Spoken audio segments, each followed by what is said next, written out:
안녕하십니까? 행복한 아침입니다. 오늘 우리 젊은 총장년의 찬양을 듣고 또 우리 어린이 설교 듣고 나니까 제 마음이 훨씬 젊어진 것 같은 느낌이 듭니다. 오늘은 큰 결과를 향한 작은 시작이라는 제목으로 함께 은혜를 나누기 원합니다. 여러분, 세상에서 제일 큰 씨앗이 뭔지 아십니까? 여기 벌써 글자가 나와버렸네요. 제일 큰 씨앗은 바다 야자입니다. 씨앗이 저렇게 야구공만 해요. 농구공만 합니다. 제일 작은 씨는 뭘까요? 여기 에피피틱 오트라드라고요. 난 종류인데 씨가 여기 동전이 있으면 그 씨가 보이시죠? 저렇게 작습니다. 110만 개를 모아야 겨우 1g이 됩니다. 한 개의 주머니 속에 무려 700만 개의 씨앗이 있습니다. 성경에서 가장 등장하는 가장 작은 씨는 무슨 씨예요? 겨자씨입니다. 마태복음 13장 31절 말씀에 또 비유를 들어 이르시되 천국은 마치 사람이 자기 밭에 갖다 심은 겨자씨 하늘 같으니 이는 모든 씨보다 작은 것이로되. 지난 주 금요일날 우리 오재원 목사님이 겨자씨에 대한 비유를 여러분께 말씀드렸다고 그래요. 저는 그때 LA에 가서 말씀 전하고 있었는데 요즘 제가 이제 마태복음 1장부터 쭉 가다가 여기 있는데 이렇게 비유가 겹친 것 같습니다. 근데 참 좋아요. 왜냐하면 이 씨앗에 관한 비유, 그러니까 너무나 중요한 핵심인데 하나님께서 이렇게 만나게 하셔서 우리에게 강조하시는 느낌이 들게 됩니다. 우리 주님은 천국은 마치 사람이 자기 밭에 갖다 심은 겨자씨 하늘 같아. 이는 모든 씨보다 작은 것이다 라고 말씀하고 있습니다. 나는 먹는 것은 아니지 않습니까? 그래서 곡식 중에 겨자는 먹는 거기 때문에 먹는 씨앗들 중에는 이스라엘 백성들 중에 겨자씨가 가장 작은 씨였던 것 같습니다. 이 겨자씨에 관한 비유가 마태복음, 마가복음, 누가복음 세 군데 다 나와 있는데요. 이 마태, 마가, 누가 모두가 겨자씨 하나를 강조하고 있습니다. 마태도 겨자씨 하나, 마가도 겨자씨 하나, 누가도 겨자씨 하나이라고 합니다. 이 하나이라고 하는 것은 가장 적은 수의 상태를 말하고 있지 않습니까? 그 다음에 강조하는 것은 크기의 작음을 강조하고 있습니다. 심은 겨자씨 하나 같으니 이는 모든 씨보다 작다 라고 말합니다. 그러므로 하늘나라는 양에 있어서도 적고 크기에 있어서도 가장 작은 것이다. 작게 시작한다라고 말씀하고 있어요. 그러나 처음에는 아주 작지만 아주 적은 양이지만 자란 후에는 아주 크게 된다고 강조하고 있습니다. 자란 후에는 풀보다 커서 나무가 되매 공중의 새들이 와서 그 가지에 깃들이 있느니라 라고 말하고 있습니다. 실제 이 겨자 나무인데요. 사실 나무는 아니에요. 나무는 아닌데 나무만큼 큰다는 것입니다. 이 겨자는 식물로 내는 거기 때문에 단연생이 아닙니다. 연년생입니다. 봄에 심어서 가을에 소출하는 매해마다 심는 것 치고 굉장히 빨리 자라죠. 굉장히 크게 성장합니다. 이것이 나중에 이렇게 두 가지가 이렇게 서로 엄치게 되면 저렇게 크게 자라납니다. 1년 만에 크게 자라납니다. 그래서 그 가지에 진짜로 새들이 겨자 안에 깃들여 살고 있는 것입니다. 여러분, 예수님이 하나님의 나라를 표현할 때 가장 작게 시작했다가 크게 되는 겨자씨로 비유한 이유가 무엇일까요? 그 배경을 보면 실물교훈에 이렇게 표현하고 있습니다. 그리스도의 말씀을 듣는 무리 중에는 바리새인들이 많이 있었다. 그들은 무리 가운데 예수를 메시아로 인정하는 사람이 별로 많지 않은 것을 보고 예수를 경멸했다. 그리고 스스로 생각하기를 이 보잘것없는 교사가 어떻게 이스라엘을 세계의 으뜸이 되게 할 수 있으며 아무런 재산도 없고 권세나 명예도 없는 사람이 어떻게 능히 새 왕국을 건설할 수 있을까라는 의심을 품게 됐다라고 했습니다. 뿐만 아니라 재림교 성경 주석에 보면 그 제자에 관해서 표현하기를 유대 지도자들은 특별히 예수 곁에 그의 제자로 앉아있는 무식한 농부와 어부 몇몇을 포함하여 여기서 예수의 말씀을 열심히 경청하고 있는 잡다한 군중들을 경멸하면서 바라보고 있었다. 그들은 예수가 결코 메시아일 수 없으며 이 하찮은 추종자들의 무리로 구성된 그가 선포하는 천국은 결국 아무것도 아닐 것이라고 결론 지었다. 우리 주님의 모습이나 주변에 있는 사람들의 모습을 보니까 너무나 초라하고 너무나 행색이 별 거 없는 것입니다. 그러므로 이 하나님의 나라가 하찮은 것이라고 결론 지었습니다. 그래서 우리 주님은 이렇게 겨자씨의 비유를 통해서 비록 시작은 작지만 나중에 크게 된다는 사실을 희망을 말씀해 주고 있는 것입니다. 우리 주님은 이 겨자씨의 비유를 통해서 첫 번째 씨앗 안에 있는 생명의 능력을 강조하고 있습니다. 자, 이 동영상으로 우리 봄에 부활의 계절을 맞이하여 어떻게 생물이 생동하는지 잠깐 여러분께 보여드리겠습니다.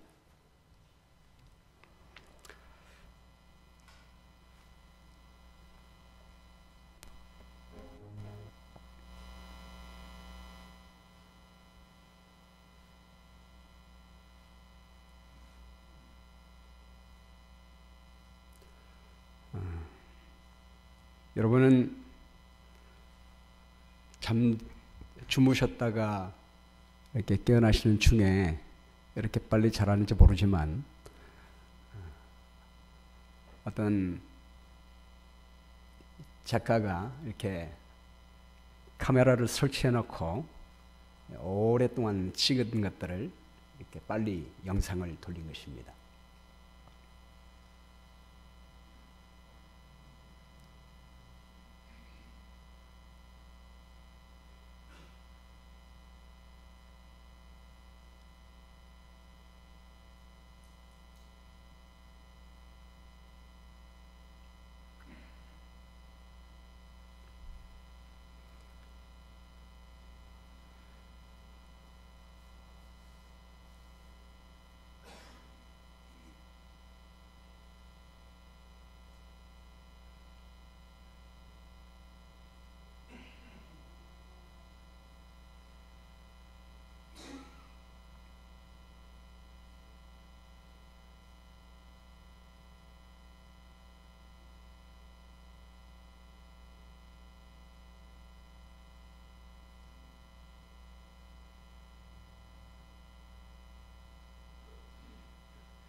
네, 그만 보겠습니다.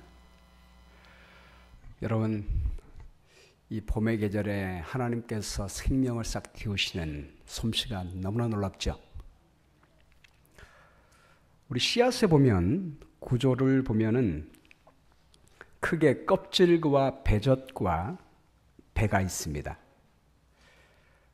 씨앗에 생명이 있는 곳이 바로 배입니다. 배고요. 그리고 씨앗에 영양을 공급해 주는 그 영양분이 있는 것이 배젖입니다. 특별히 이 배젖을 가진 종자를 유배유 종자라고 하는데요. 예를 들어서 감이나 쌀이나 보리는 안쪽에 다량의 녹말이 들어있고 바깥쪽에 단백질이 있습니다. 그리고 배 중에는 배젖이 없는 종자가 있는데 그것을 무배유 종자라고 합니다. 여기 우측편에 보이는 콩용류, 상수리나무, 밤나무, 호두나무 종류는 배젖 대신에 배 떡잎의 영양분을 저장하는 것이 떡잎에 있습니다. 떡잎에 있어가지고 그곳에 많은 양의 단백질이 있습니다. 그래서 저희가 콩을 먹을 때 거기 단백질 덩어리 있는 이유가 그런 이유 때문입니다. 우리 하나님께서는 이 씨 안에 어린 뿌리와 어린 눈이 있습니다. 눈과 뿌리가 다 있어가지고요. 그 어린 뿌리와 어린 눈이 발화하기에 필요한 영양분까지 그 씨 안에 다 포함이 되어 있는 것입니다. 그래서 하나님이 그 씨 안에 이미 생명을 넣어 놓으셨고 그 생명이 발화하고 싹이 틀 수 있는 영양분까지 다 있기 때문에 씨를 심으면 자체적으로 발화하는 것입니다. 여기는 그 북극권의 스발바르 제도에 있는 현대판 노아 방주로 불리는 스발바르 국제 씨앗 저장소가 있습니다. 지난 200년 동안 지구상에 있는 75%의 씨가 사라졌다고 그래요. 그래가지고 위기감을 느낀 과학자들이 지진이나 전쟁이나 테러 같은 위험한 일이 벌어져서 씨앗이 사라질 것을 대비해가지고 씨앗을 보관하고 있는데요.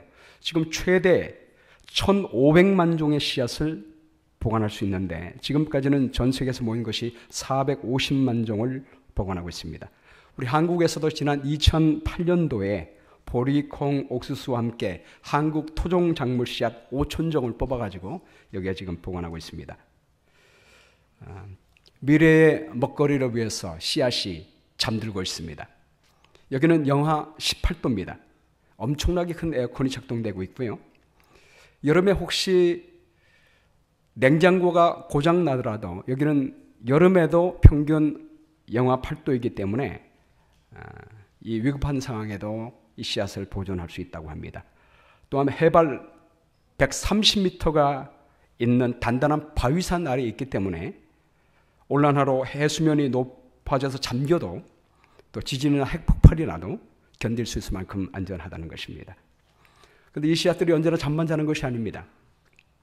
지구의 식량이 부족할 경우에 이것을 다시 깨워가지고 심기만 하면 언제든지 깨어나서 싹을 틀 수가 있다는 것입니다. 700년 만에 잠에서 깨어나는 씨앗이 있습니다. 연꽃의 일종인 아라홍련이라고 하는 씨인데 땅 속에 서 있었는데 어떤 특별한 환경이 되지 않아가지고 이 싹을 틔울 수 있는 환경이 되지 않아가지고 700년 동안 잠들고 있었습니다. 그만큼 그 몸이 단단하게, 그 껍질이 단단하게 이 씨를 보호하고 있었습니다. 그래서 사람들이 과연 이 700년 동안 잠든 이 씨가 날 수 있을까 궁금해가지고 튀어봤습니다. 그랬더니 이렇게 큰 잎으로 성장해서 꽃까지 피웠습니다. 여러분 대단하지 않습니까? 그런 이유는 이 씨앗 속에 생명이 있기 때문입니다. 그리고 얼마 전에는요, 2000년 만에 깨어난 씨도 있습니다. 예루살렘 하사다 메디컬 센터의 사라 살롬 박사가 이스라엘 고대 유적지 마사다 요새는 2000년 전에 예루살렘이 멸망할 때 최후까지 있었던 이스라엘 백성들이 있었던 곳입니다. 거기 보관되어 있었던 씨앗이 있었는데 그 씨앗 저장소에 보관되어 있는 그 씨앗을 싹을 틔운 다음에 3년 만에 이렇게 1.5m의 건강한 대추나무로 자라났습니다. 나중에 씨앗 부스러기를 분석해 보니까 2000년 전에 있었던 것임을 발견하게 되겠습니다. 그래서 연구진이 이 나무를 성서의 최고령자 이름을 따가지고 무드셀라로 명명을 했습니다. 여러분 이럴듯 씨앗 안에는 놀라운 생명력이 그 안에 있는 것입니다. 오늘 하나님께서 천국을 겨자씨로 표현한 것은 겨자씨는 작지만 그 안에 하나님께서 넣어놓으신 생명이 있다라고 말씀하고 있습니다. 여기 실무교훈 말씀에도 강조하기를 씨 가운데 있는 배종은 하나님께서 그 속에 넣어주신 생명력의 전개로 말미암아 자라는 것이지 사람의 힘으로 자라는 것이 아니다. 그리스도의 왕국도 그와 같아 그것은 새 창조이다. 여러분 이 성경에서 이 씨는 뭘 의미합니까? 하나님의 말씀을 의미하고 있습니다. 누가복음 8장 11절 다 함께 읽어볼까요? 시작. 씨는 하나님의 말씀이요. 요한복음 6장 63절 시작. 내가 너에게 이런 말은 영이요 생명이라. 하나님의 말씀이 생명력이 있다는 것을 강조하고 있습니다. 여러분, 실제로 예수님께서 죽은 나사로를 살릴 때 뭘로 살리셨습니까? 말씀으로 살리셨습니다. 요한복음 11장 41절 말씀에 나사로를 불러 일으키기 전에 돌을 옮겨 놓으니 예수께서 눈을 들어 우러러 보시고 이르시되 아버지여 내 말을 들으신 것을 감사나이다. 항상 내 말을 들으시는 것을 내가 알았나이다. 그런 다음에 큰 소리로 외치시기를 나사로야 나오라 라고 말했더니 죽은 자가 수족을 배로 동인 채로 나옵니다. 우리 예수님의 말씀에 생명이 있음을 강조하고 있습니다.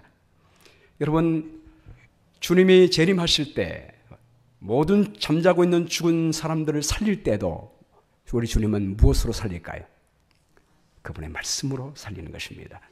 요한복음 5장 24절 말씀에 내가 진실로 너에게 이르노니 내 말을 듣고 나 보내신 이를 믿는 자는 영생을 얻었고 심판에 이르지 아니하나니 사망에서 생명으로 옮겼느니라 라고 말씀했습니다. 이를 놀랍게 여기지 말라. 무덤 속에 있는 자가 다 그의 음성을 들을 때가 오나니 선한 일을 행한 자는 생명의 부활로 악한 일을 행한 자는 심판의 부활로 나오리라.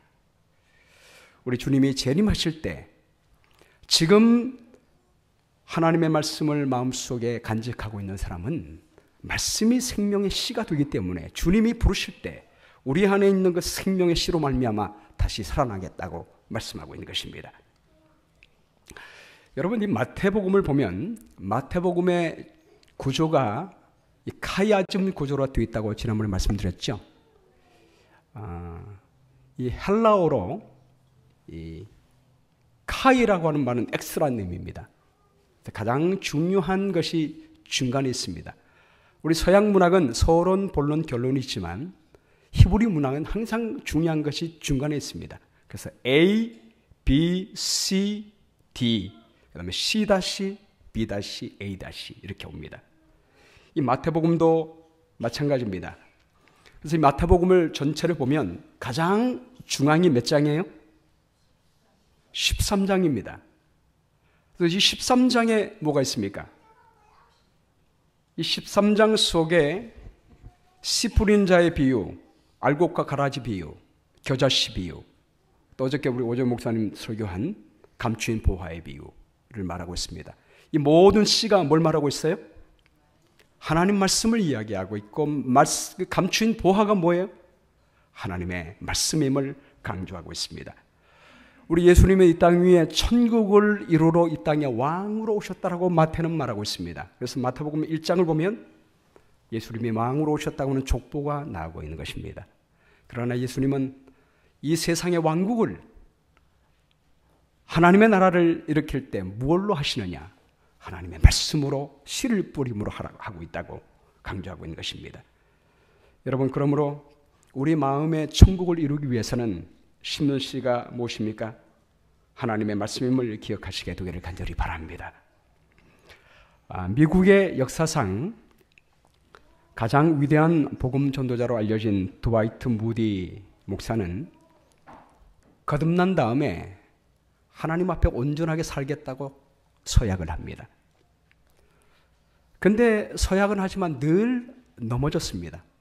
그래서 이렇게 해서는 안 되겠다 싶어가지고 어느 날 산에 들어가서 간절히 하나님께 기도했습니다.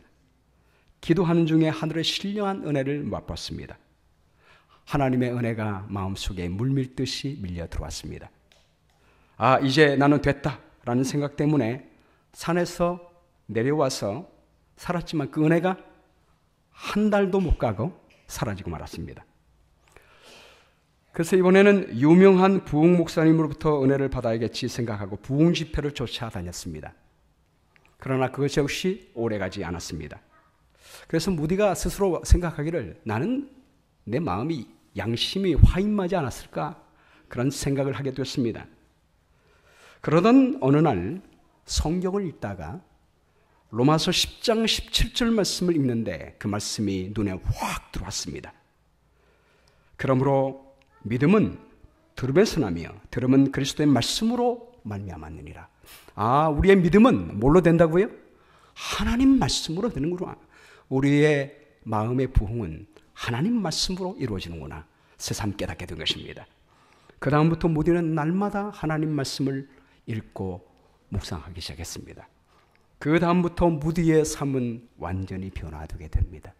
그리고 무디는 뜨거운 마음으로 하나님의 말씀을 온 지역에 선포하기 시작합니다. 그 후에 그는 40년 동안 미국과 영국을 다니면서 100만 명 넘는 사람들을 그리스도께로 인도하는 사람이 됩니다. 사랑하는 여러분, 하나님의 말씀에 생명력이 있습니다. 우리의 마음속에 천국을 이루게 하게 하는 것은 하나님의 말씀임을 다시 한번 기억하시게 되기를 간절히 바랍니다.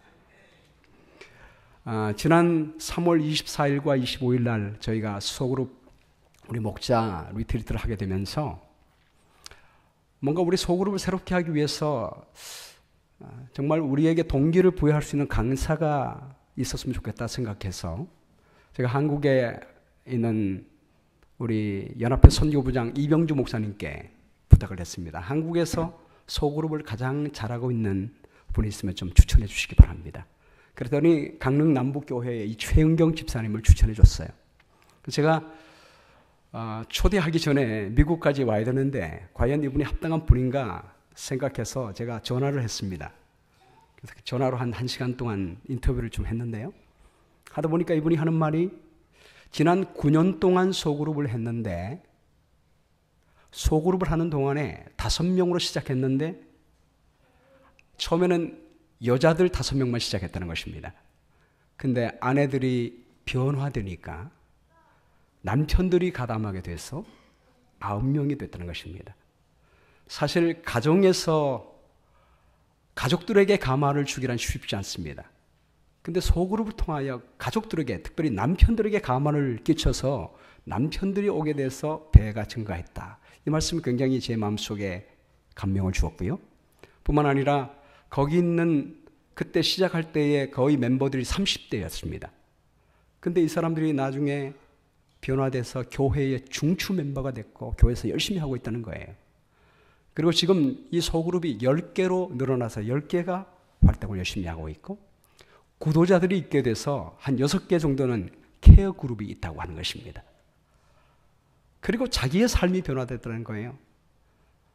보통 우리가 소그룹 하면 처음에는 잘 모이지만 서로 함께 모이면서 우리 인간관계가 계속 오래 가기란 쉽지 않잖아요. 서로 상처받게 되고 갈등이 있게 되는 것이 쉬운 일입니다. 그래서 소그룹을 처음에는 잘하지만 오래 가기란 쉽지 않습니다. 근데 이 소그룹이 9년 동안 지속했고 삶과 교회와 소그룹의 변화가 있었고 영혼구원이 있었다는 얘기를 듣고서는 이분을 초청해야겠다 싶어서 이번에 초청하게 된 거예요. 초청하면서 이분들을 이렇게 변화시킨 요소가 무엇일까라고 제가 알기를 원했습니다. 근데 금방 알게 됐습니다. 저희 집에 일주일 동안 있었는데요. 제가 아침에 새벽기도 방송을 하기 위해서 5시 10분에 일어나서 아침에 물을 먹으러 밑으로 내려오니까 이분들이 한국에서 온 지 얼마 안 됐는데도 시차가 있는데 새벽 일찍 일어나서 벌써 거실에 와서 불을 켜놓고 하나님 말씀을 보고 있는 것입니다. 매일마다 그렇게 하고 있는 거예요. 그 이유를 나중에 소그룹 리더 모임 때 알게 됐습니다. 저희가 소그룹 시연을 하게 되는데 그분들의 소그룹의 중심은 바로 하나님의 말씀이었습니다. 이 옆에 보이는 것이 이 최은경 집사님이 매일마다 말씀 묵상하면서 자기가 쓴 노트예요. 이 노트에 기록하면서 말씀을 묵상하는 것입니다. 오늘 오후 1시에 우리 이거를 어떻게 하는지 우리 목자들에게 함께 우리 시연을 보이고 함께 연구하는 시간을 갖겠습니다. 그리고 우리 목자들이 잘 배운 다음에 나중에 우리 소그룹 모일 때 이렇게 할 것입니다. 어저께 저녁에 우리 오재호 목사님이 말씀 묵상하는 방법에 대해서 얘기했는데 똑같아요. 똑같습니다. 근데 좀 더 다른 방향 속에서 다시 한번 우리 실습하는 시간을 갖도록 하겠습니다. 우리 하나님께서 같은 시간 동안에 우리로 하여금 말씀으로 인도하시는 모습을 보게 됩니다. 이분들이 소그룹으로 모여서 그렇게 변화된 것은 하나님의 말씀 때문입니다.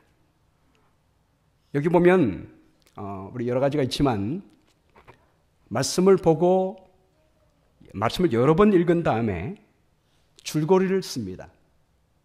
그런 다음에 질문을 만듭니다. 그리고 질문을 찾아내기 위하여 말씀을 자세히 보는 묵상이 있습니다. 그 다음에 적용 부분이 있습니다. 말씀을 깊이 본 다음에 그 말씀이 어떻게 내 삶에 적용될 것인지를 보는 것입니다. 이 적용점이 아주 중요합니다. 우리가 대개 말씀을 보더라도 그것을 지적으로만 이해하고 말지 우리 삶으로 연결하기는 쉽지 않습니다. 그런데 이것이 소그룹에서 함께 기도하면서 격려하면서 나가니까 이것이 가능한 거예요. 하나님 말씀이 오게 되면 우리가 이 말씀대로 살아갑시다 라고 기도하면서 한 주 동안 서로 격려하는 것입니다. 그리고 다음 주에 만났을 때는 하나님 말씀대로 살았을 때 하나님이 어떻게 축복하셨는지 그 경험을 함께 나누는 것입니다. 그렇게 했을 때 말씀 중심으로 모일 때 하나님의 생명이 그 관계 속에 있는 모습을 바라보게 되는 것입니다. 그래서 저희가 이제 앞으로 우리 교회에서도 소그룹을 말씀 중심적으로 해야겠다 생각해서 이제 우리 목자들이 먼저 말씀으로 경험하고 그 경험한 것을 나누기 위하여 이제 오늘부터 연습하고 앞으로 모이기로 했습니다. 여러분, 백미와 현미의 차이가 무엇입니까?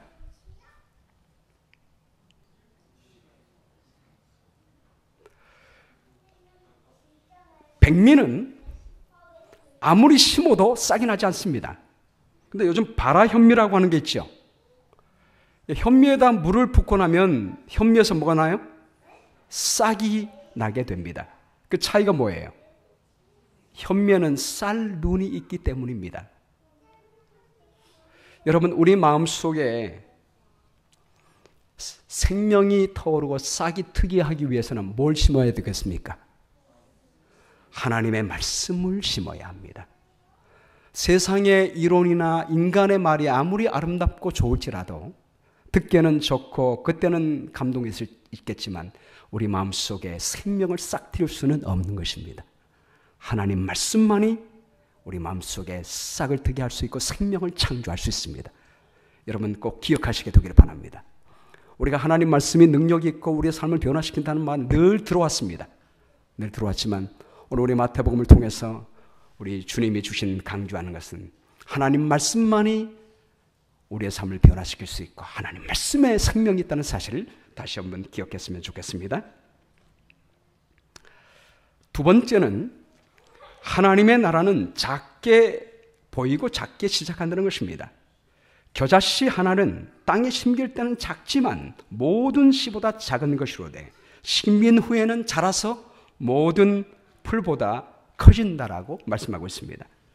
하나님 나라도 이와 같습니다. 처음 시작할 때는 아주 미미하고 작습니다. 여러분, 예수님이 12제자를 부르셨는데 그 12제자들의 모습을 보시기 바랍니다.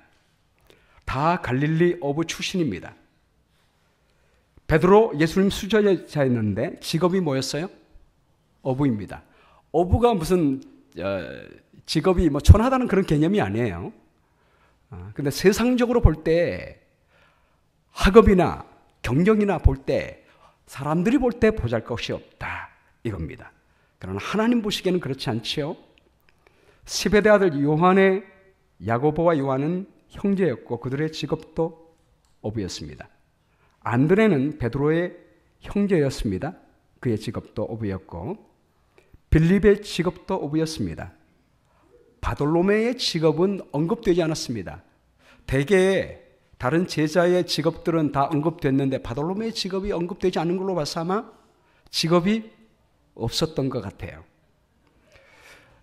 제가 그 아프리카를 선교하다 보면 많은 사람들이, 젊은 사람들이 노는 사람 참 많아요. 직업 없는 사람 굉장히 많습니다. 아마 이때도 무직자가 많지 않았나 생각이 되어집니다. 마태의 직업은 세리였고요. 도마의 직업도 어부였고 알페오의 아들 야고보의 직업도 언급되지 않은 걸로 봐서 그도 직업이 없었던 것 같습니다. 다다요도 직업이 언급되지 않았고요. 시몬은 혁명가였고 가롯 유다도 똑똑하긴 했지만 직업이 없었습니다. 다 보잘것없이 보이는 것입니다. 그래서 아까 재림교 성경 주석에 그 당시에는 유대 지도자가 예수님 주변에 있는 제자의 모습을 보고 이런 사람들로 구성된 나라라고 한다면 별일 없을 것이다, 그렇게 판가름한 것은 무리가 아닌 것입니다. 유대교 나라의 교만과 형식주의를 책망하기 위해서 고군분투했던 침례 요한을 보시기 바랍니다. 그는 감옥에서 쓸쓸하게 죽었습니다.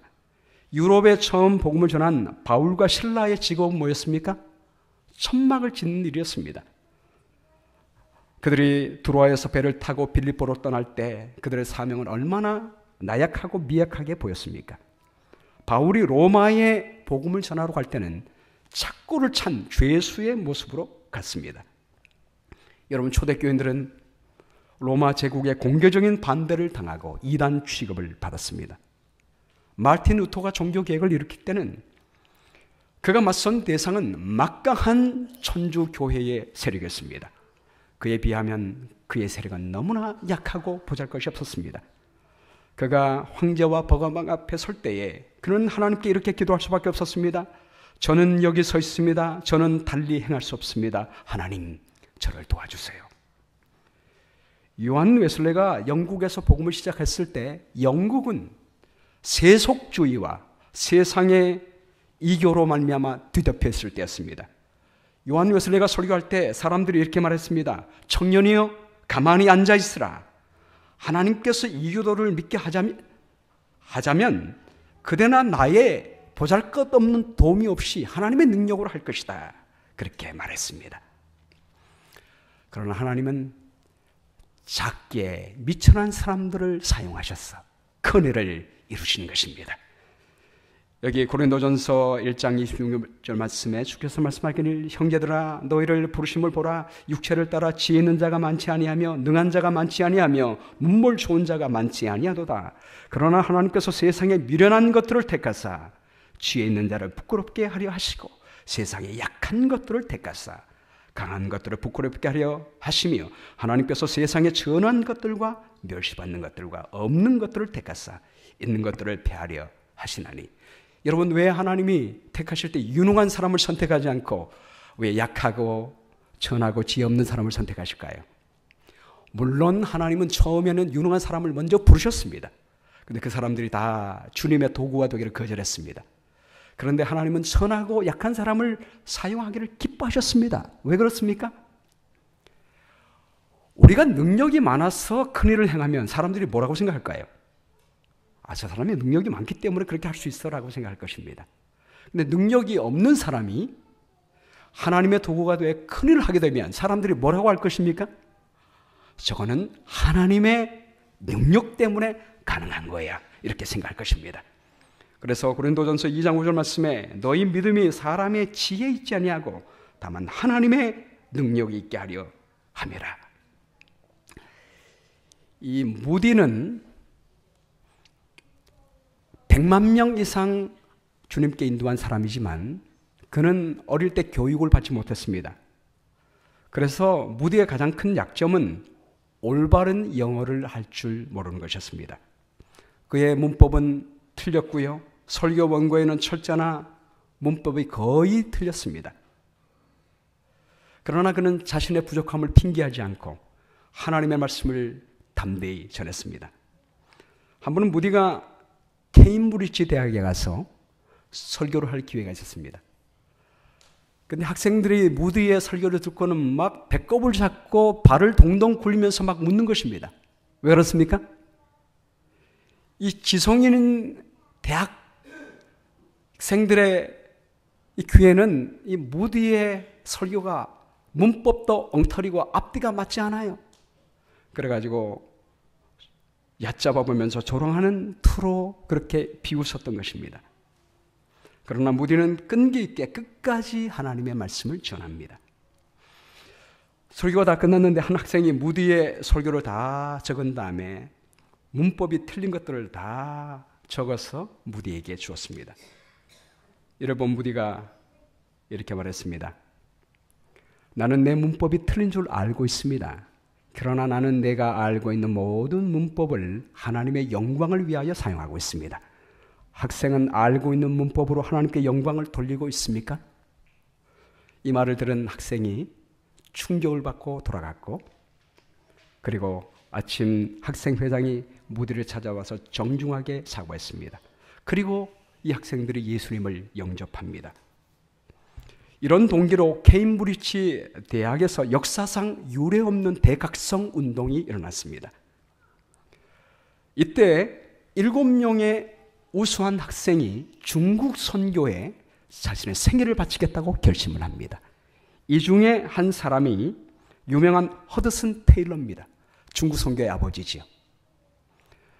이런 사람들이 무디는 연약하고 배운 것이 없지만 그가 가진 모든 것들을 통하여 하나님께 영광을 돌리는 모습을 보면서 우리는 가진 것이 많고 배운 것이 많은데 내가 뭐 하고 있느냐 라는 마음으로 하나님께 헌신해서 이렇게 훌륭한 선교사가 나오게 된 것입니다.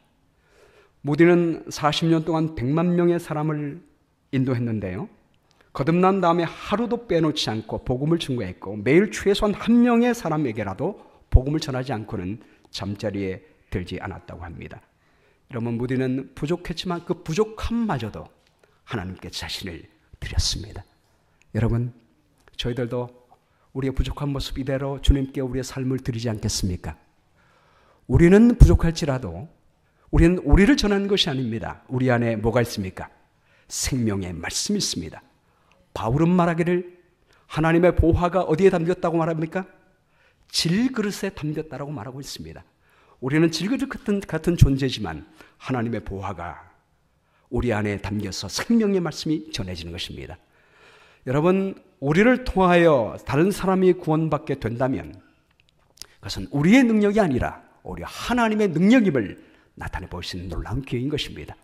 그러므로 우리가 부족하다고 해서 여러분께서 뒤로 물러서지 마시고 부족할수록 하나님의 능력을 나타낼 수 있음을 기억하시고 하나님께 우리 모든 자신을 드리시게 되기를 간절히 바랍니다. 마지막으로 작은 씨는 마침내 큰 나무가 될 것입니다. 나중에 겨자씨는 작지만 크게 자라서 큰 가지를 대고 공중의 새들이 깃들일 만큼 크게 된다고 말했습니다. 겨자씨는 작지만요, 물론 크기도 하지만 빠르게 퍼집니다. 이 겨자씨 밭이에요. 겨자밭입니다. 씨를 심으면 아주 작지만 급속하게 빠르게 번지는 것이 겨자씨의 특징입니다. 여러분, 기독교회는 처음에 작게 미약하게 시작했지만 그러나 지금의 기독교는 어떻습니까? 지금 현재 2025년 추이로 25억이 예수 그리스도를 믿는 종교가 됐습니다. 개신교도 지금 빠르게 성장률을 보이고 있습니다. 물론 이 세계는 아직까지 35%는 기독교지만 65%가 아직 예수님을 믿지 않습니다. 이 중에 이슬람이 21%, 힌두교가 14%, 무종교가 13%, 불교가 6%, 새로운 종교가 4%, 민족 종교가 4%, 무슬림이 3%, 시크교도와 유대교가 0.6%입니다. 이 세상에 우리가 전해야 할 복음의 대상은 아직 많습니다. 그러나 예언의 말씀에 분명히 말하기를 요한계시록 14장 6절 말씀에 천사가 공중을 날아다니면서 모든 민족과 족속과 방언에게 복음을 전파하겠다라고 말씀했고요. 그리고 요한계시록 18장 1절 말씀에는 여러분, 이 천사는 누구를 말하고 있습니까? 바로 여러분과 저를 말하고 있습니다. 하나님의 메신저들이 온 땅에 복음을 전파할 때 마침내 온 세상이 영광으로 환해지겠다고 말씀하고 있습니다. 그리고 정말 제 가슴을 항상 읽을 때마다 뛰게 하는 이 성경절, 우리 요한계시록 7장 9절과 10절 말씀 함께 읽어볼까요? 시작. 2일 후에 내가 보니 각 나라와 족속과 백성과 방언에서 아무도 능히 설 수 없는 큰 무리가 나와 흰옷을 입고 손에 종려나무 가지를 들고 보좌 앞과 어린 양 앞에 서서 큰 소리로 외쳐 이르되 구원하심이 보좌에 앉으신 우리 하나님과 어린 양에게 있도다. 여러분, 마침내 하나님의 말씀을 들은 사람들이, 구원받을 사람들이 얼마나 많이 된다고요? 얼마나 많이 된다고요? 셀 수 없다고 말씀했습니다. 허다한 무리가 구원을 받겠다고 말씀하고 있습니다. 노아의 홍수 때는 적은 무리가 구원받았지만 마지막 구원 때는 허다한 무리가 구원을 받게 될 것입니다. 왜 그렇습니까? 하나님이 일하시기 때문입니다. 하나님의 말씀에 생명이 있기 때문인 것입니다. 그러므로 저는 다시 한번 이번에 이 말씀을 보면서 제 삶에 적용했습니다. 적용이 중요하다고 했죠. 앞으로 우리 교회가 이제까지도 말씀에 집중했지만 더욱더 말씀을 심고 말씀을 전하고 말씀에 집중하는 교회가 되기를 원합니다. 앞으로 우리 이제까지도 예배 시간에 말씀을 선포했지만 말씀 더 잘 준비하고 이 예배 시간에 강력한 말씀을 선포해야겠다 생각을 했습니다.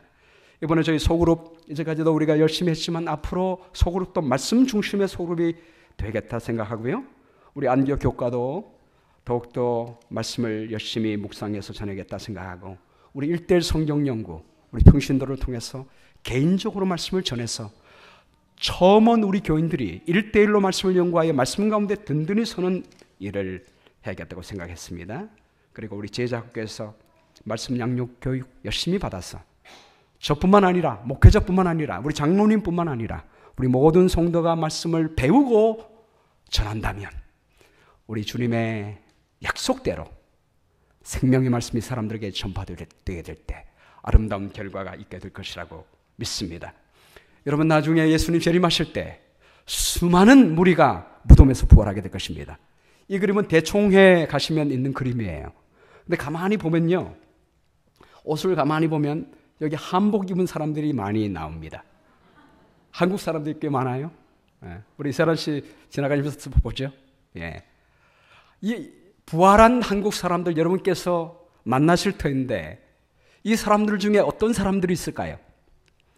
여러분이 알지 못하는 중에 말씀을 전한 사람이 말씀을 받고 부활되어 여러분을 찾아와서 저에게 말씀을 주셔서 감사합니다. 여러분이 그때 전해준 그 말씀을 가지고 제가 믿음대로 살았으며 지금 부활하게 됐습니다. 그렇게 말할 수 있게 될 것입니다. 그날이 오기까지 여러분 믿으시면서 믿음을 가지고 말씀의 씨를 끝까지 부르시는 우리 모두가 되기를 주의 이름으로 축원합니다.